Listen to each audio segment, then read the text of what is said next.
Andy, we've got to the end of the season. It's been a tricky season for you with injuries, but actually it's come really good for you as the season's gone on, hasn't it?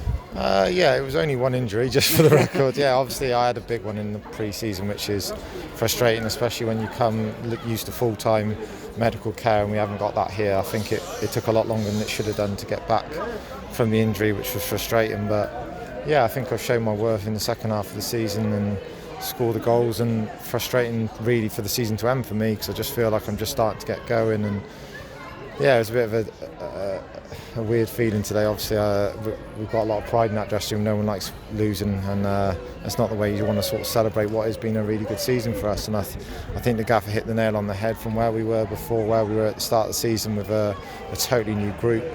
I think we've installed a bit of belief in this city, and yeah, hopefully we can build on that and keep the group together and have a better bash at it next year. The 4,000 crowds in here for a game where effectively there wasn't much on it for Hereford, I think shows how things have changed here, I guess.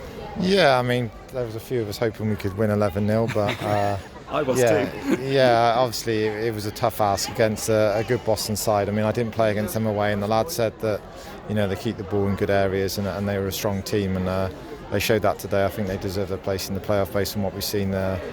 I've been a bit disappointed with some of the teams that are probably above us in the playoffs, but yeah, they was probably one that deserved to be there, and credit to them for the way they handled the occasion today, because, you know, our fans do what they've done all season and came in numbers and made noise, and it was a pleasure to play in front of.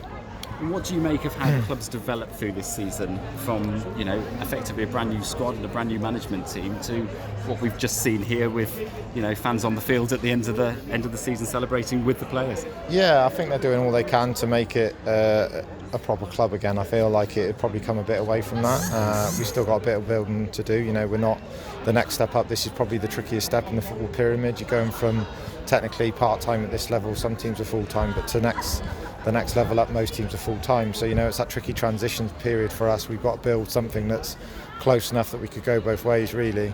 But I think credit to the gaffer and Runes and the people behind the scenes. You know, they're from professional clubs and they know, you know, how it should be run and how we should, you know, the standards that we've got to drive every day. And that's what I pride myself on. You know, that's why I've had a lot of promotions in the last stages of my career, as I realised the way to win and the way to be consistent throughout the season. And yeah, hopefully I'll be given an opportunity to do that again next year.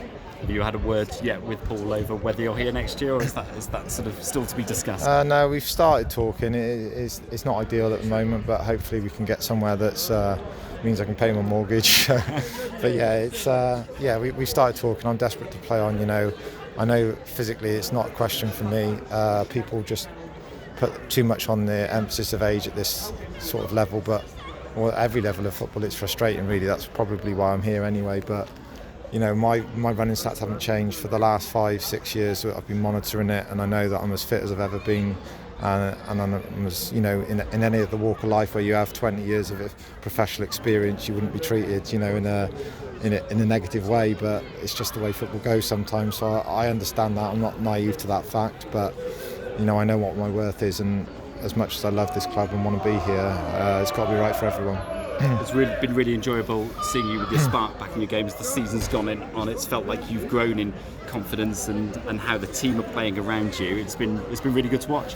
Yeah, it was interesting last week. Me and Cece had a chat during the game. It probably looked like a little bit of an argument at the time, but still getting to know players. You know, how they move, what they do, and that shouldn't be the case with 2 games to go, and that was my biggest frustration. But obviously Cece wasn't here at the start of the season. Things have changed a lot, and I'm still, like, they're getting to know me, I'm getting to know them still.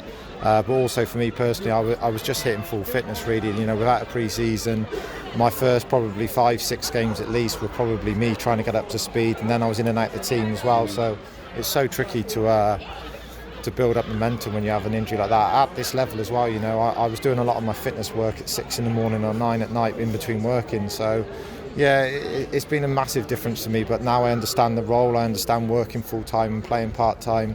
I can't wait for next season, and like I say, I just hope it's here. Andy, we hope so too. Thanks very much. Cheers. Thank you.